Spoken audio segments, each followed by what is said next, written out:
Hello there, Seraphim17 once again. This is my God of War, God difficulty, pain run. This is the Hades sequence in Pandora's Temple, and this fight here is just... This is the fight that reminds you of sometimes when you come back to do a challenge run on a game, you really didn't prepare yourself for the challenge they're in. And there are certain things that I do quite well in games and certain things I do terribly. This fight is a personal kryptonite of mine. I just don't have the patience for it. It's that simple. I'm not good enough and I don't have the patience. So I segmented this, guys. And I'm also segmented it so I could get past it. There may come a time in the future where I come back and I do it legitimately, but I was like, fuck this trash, dude. It's just really annoying.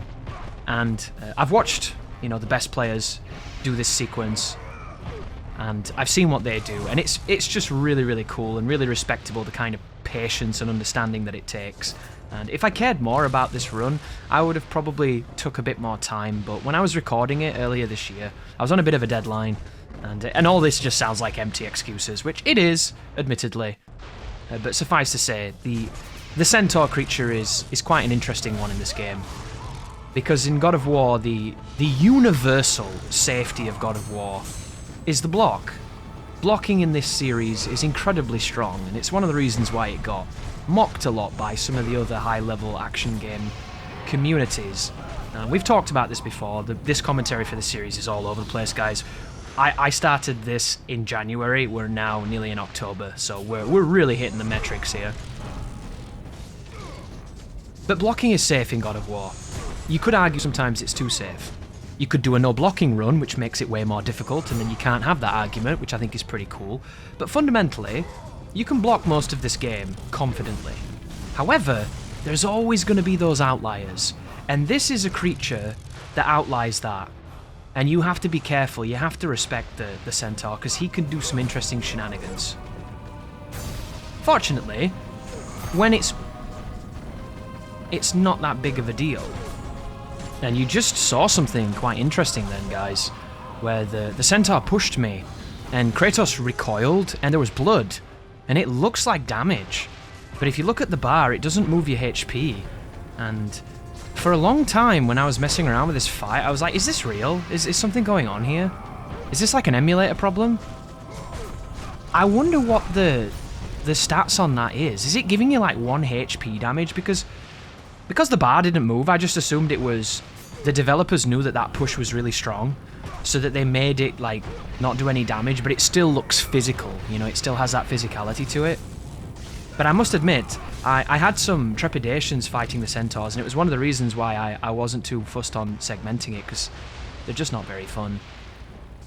But the idea of this fight is that there's always going to be pretty much 3 of these guys on the screen, or at least in the spawn, and you have to kill them inside these circles, and there are 2 sets of circles that you have to seal after killing a certain amount of the creatures, and you can see when you've done it correctly because it lights one of the torches, it lights the icon, and you have to do all of these on the same checkpoint.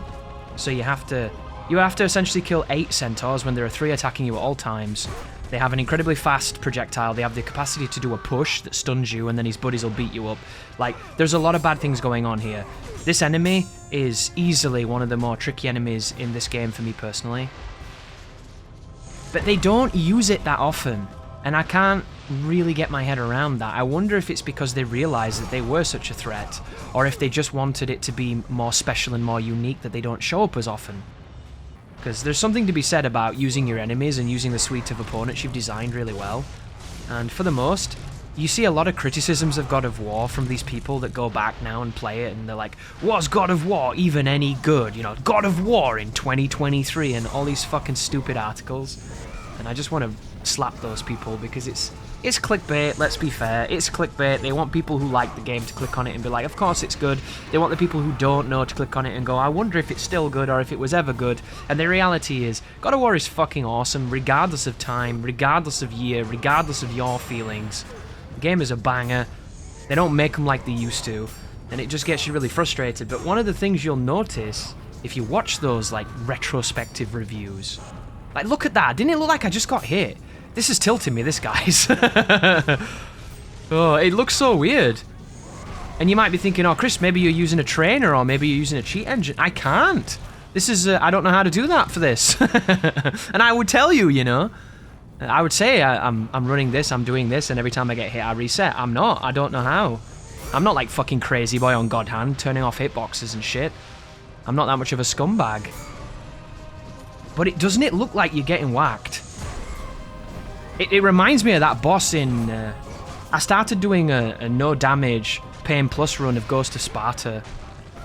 I intended to do it after I did Origin. Sorry, why did I call it Origin? That was weird. That's an Assassin's Creed game. Chains of Olympus. That was such a strange Freudian slip. But I didn't do it because I was doing something else. And I got to that boss. You know, is it your mother? Is she called Callisto? I think she's called. And at the end of that, you lose life on a grab. And I watched a video a while back of Taz1 doing that without taking any damage. And when I looked in the comments where people were like, how are you doing this? And he said it was something to do with like the QuickTime event and something else. And I'm like, wow. And I'm not a slow tapper in games. I'm not the best, of course, but I'm not slow. And I just could not do that QTE without taking any residual damage from it. I even used a program to make me have turbo button. I used my fight stick with a turbo button. I tried strumming on a Guitar Hero controller. I tried a lot of things, and I just couldn't do the QTE. And the best I got was where I only took a little bit of damage, but I still took damage. And for some reason, I'd remembered a video of his where he didn't. So I thought there was a trick to doing it. And I tried for, you know, like about 30, 40 minutes, but I wasn't in the right mindset because I just didn't really give a shit. And I ended up just putting it off to the side. And doesn't that push look weird? That push is tilting. God, the Centaur sucks. What a dangerous monster. Most enemies in this game are quite free, but this one for me is not free. But then when I watched Zim do it, because he went back and did it recently, which I thought was interesting, he took damage too. And if he takes damage, then it's just the fucking game, isn't it? It's just the programming like in God of War 3. So it just makes me wonder, was I hallucinating that video, or did Taz really just like figure something out? Because he's one of the older God of War challenge runners, and he's not been around for a long time. And there's kind of eras of the runners that you're aware of. You know, it started with like the God mode, God of God mode, you know, Big V guy, Mr. Starkiller, I think he is. He's got lots of names, you know who he is. Like, that guy's been there since pretty much the beginning. Then you got people like Shinobi that came in and did a bunch of stuff back in the day. And then a couple of others potentially that I don't know of, and then people like Taz. But it's just, I always find it fascinating when it seems like someone's figured something out that I can't understand. And it happens a lot in fighting games, when you try and do a combo that you see someone doing and you don't really know what they're doing on the execution that makes it land. Are they micro-walking? Are they delay jumping? Are they pressing a button late? Are they pressing a button early? Are you using the wrong things? Like, is there something you're not quite understanding? And sometimes, I don't know if you're like me, but I've spent a lot of time on fighting games trying to do impossible combos because I'm just not understanding what's going on.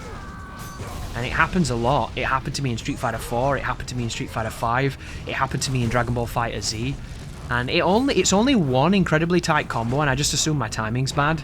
But it turns out that I'm doing it wrong. And then you get it, and you're like, damn, it wasn't that tight at all. I was just misunderstanding it. And sometimes it's really nice to know that information, you know, come back and learn some things.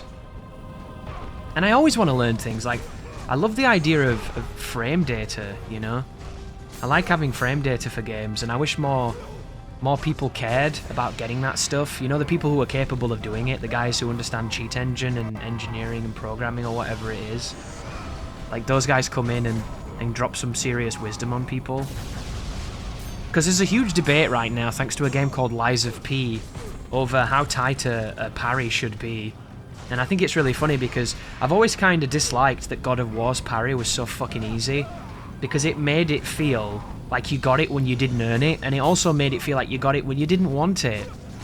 And I've got no qualms about it being, you know, wide and accessible for players who need it, but there's times when it got in the way of how I wanted to play.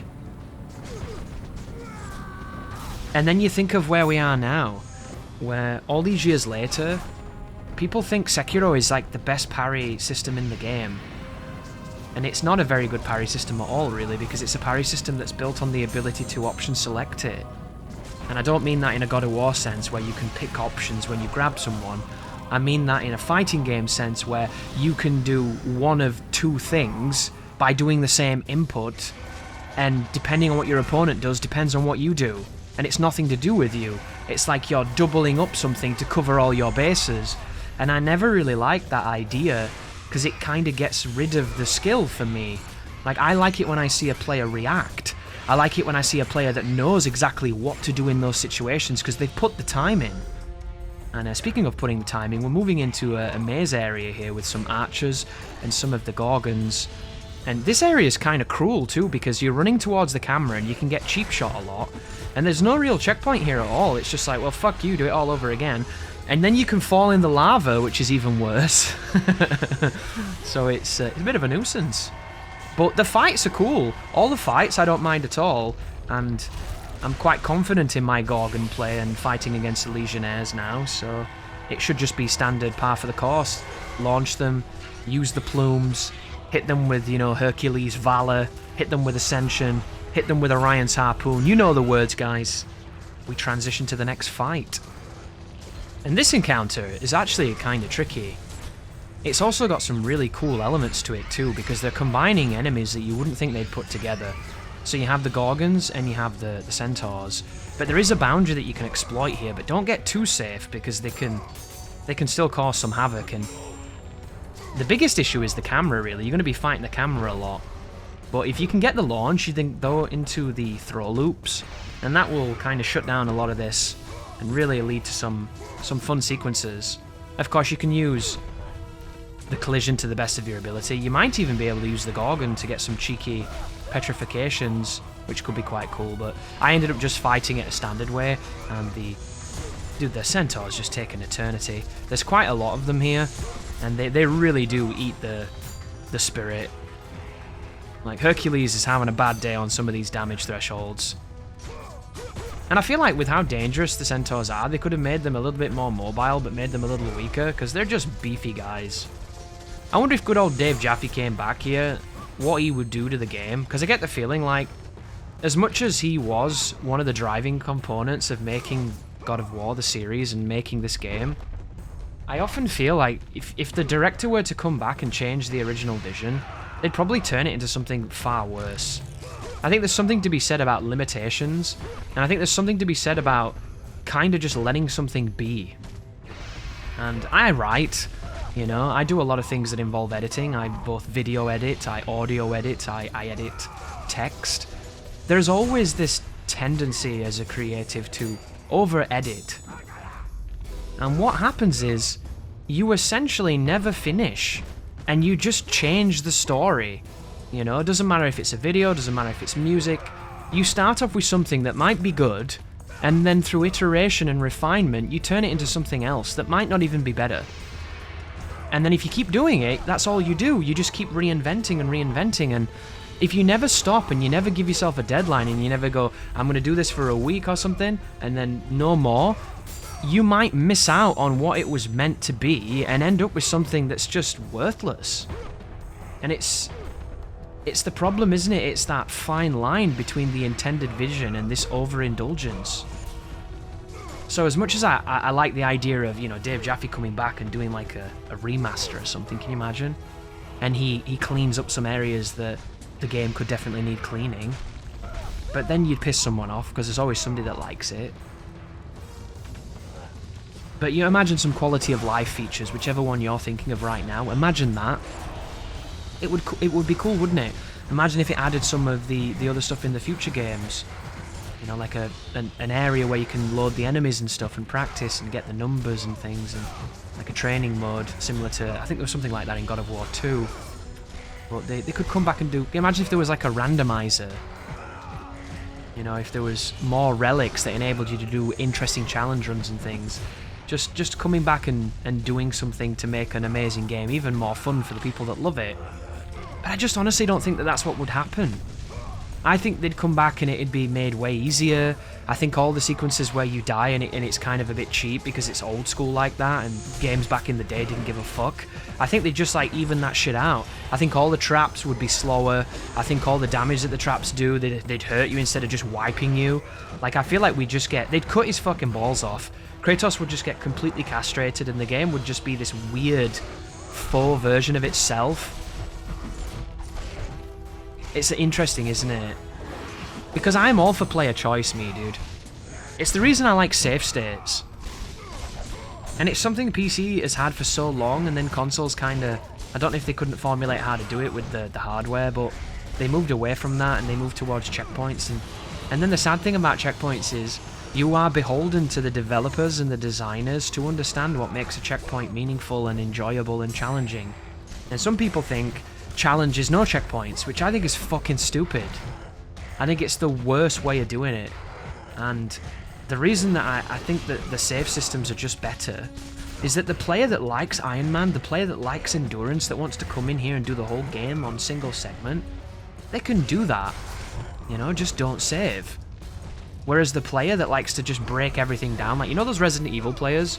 They pick a herb up, they save state. They find a key, they save state. They go into a room and it's a bad formation, they save state as they at the entrance, before they hit the door. They go back through the door to get the better formation. You know that player? That player is a valid playstyle. You might not agree with it, you might think it, you know, completely takes the point out of playing the game. But he's happy, and so is the guy that does Iron Man shit.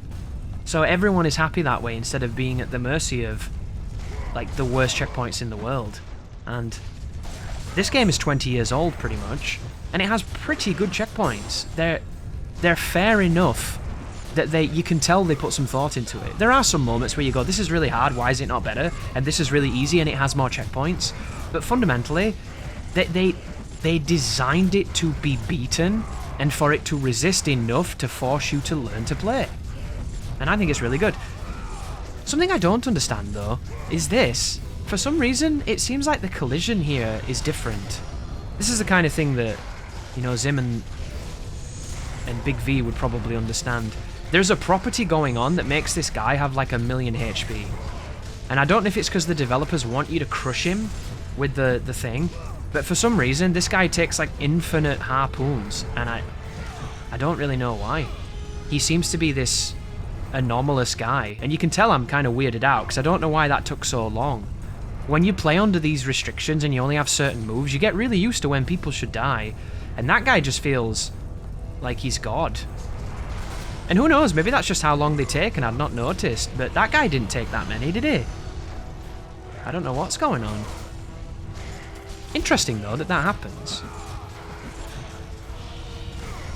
Keep on using your tools, launch these guys, slam them into the ground, destroy, and then move on to the... These guys are Tormentors. This is an upgraded Minotaur.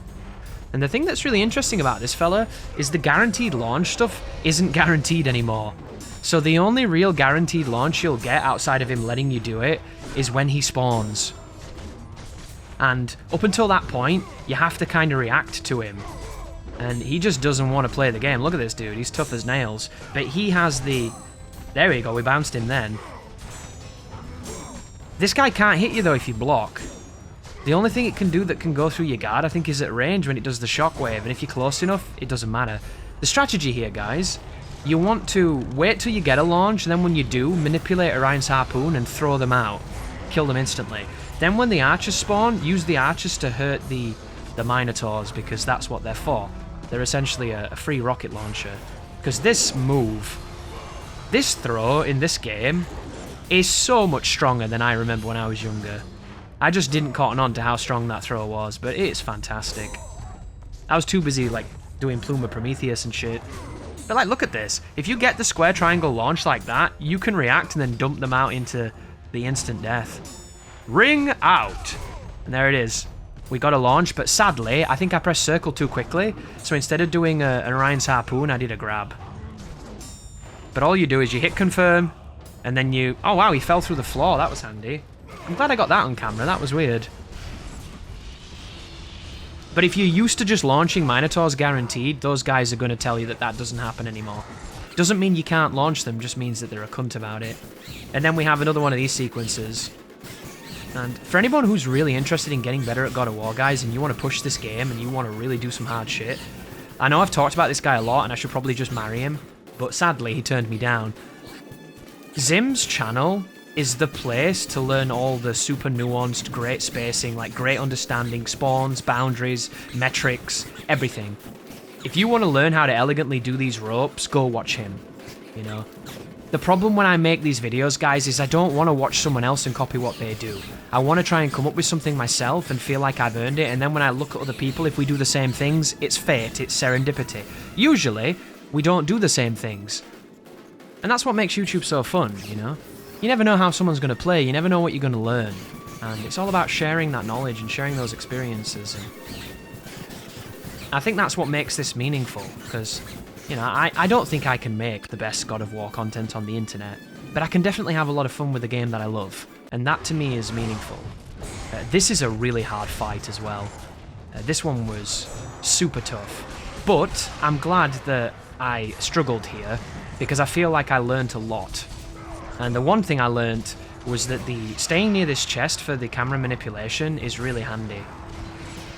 Another thing I learned is that sometimes you can get really unlucky when it comes to launch priority, because you're going to kill a bunch of Legionnaires, and then they're going to spawn some Centaurs and some Minotaurs, and if you're pretty good here, and you get some good launches, you can get rid of some of these guys by just ringing them out. But if you get unlucky, it turns into kind of an obnoxious encounter, because Minotaurs with Centaurs, and then occasionally at the end with the archers, it's a lot of things that can easily go wrong. And because the Centaur has a bow, you need to keep him off screen, because if you don't, he's just going to shoot your ass when you're trying to fight someone else. And if you overextend here, it ends really badly. If you whiff and someone else is attacking, it ends badly. It is a particularly tricky sequence, and patience is key here. And holding your block, as long as you know what the move is, you're okay. The only real risk is the shockwave and the Centaur doing something you don't expect while you're fighting. When the archer turns up, this can become problematic, because the archers can splash damage you, but you want to try, if possible, to grab them and use them, because if you can use those guys, they will do so much more damage than you can do. But I've got such a cluster of people here that this looks really bad, but believe it or not, it's not too bad. As long as you're not getting the archers hitting you here, then you're going to be okay. And they're hitting them instead, which is nice. But I'm looking for an opportunity to get to the archer. As soon as I do this, I get kind of unlucky there because I kill the archer and I didn't want to do that. I roll across to this guy, I stun him, then I throw him, and then I'm going to try and get his friend. Now we've done this, we need to go back to where we were without getting clipped. And this can be really dangerous, and sometimes it can be really easy. But as long as you get back here, you're kind of safe, and then they'll creep back onto screen, and hopefully you can isolate the Centaur and ring him out. There's a lot of tools you can do to prop him up and then stick him in the fire. And it's the same with the Minotaurs. Just be very careful of getting pushed and stuff. And of course at this point you could be doing, you could be tricking, as they call it, with Artemis. I think we've got Artemis at this point. So you could use that if you need it to get those iframes and stay in the pocket. But I'm just going to go straight with the blades. And just easy does it. But this is the kind of problem solving in God of War that I kind of appreciate. Because you wouldn't think this would work. But it does. There we go, that's what I was waiting for, do you see it? The thing I really like here is I'm waiting on the bounce so I can essentially do a hit confirm. This is why I think God of War has got way more going on than people give it credit for. In a lot of fighting games, hit confirming is the best way to get guaranteed damage without being at risk. In an action game, you don't really need to think too hard about that. In this game, it's a thing. Being able to see whether or not you get that launcher, react and do the right thing, that's a cool thing to learn, that's a cool thing to have. And I really appreciate it. And look how powerful it is. And now I think it's just me and him, so I can just, I can try and beat him up now, but don't get too cocky, because it's so easy to get killed by this enemy.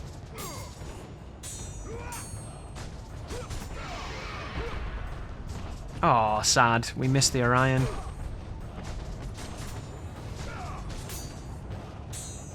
1v1. There's the throw loop. Best way to kill the centaurs is to put them in the air and throw loop them, it seems. Sadly, you can get hit when you're doing that. I've been hit by another centaur, so I don't know if I got unlucky, but something to point out. There you go, guys. Thank you for watching, and you take care now.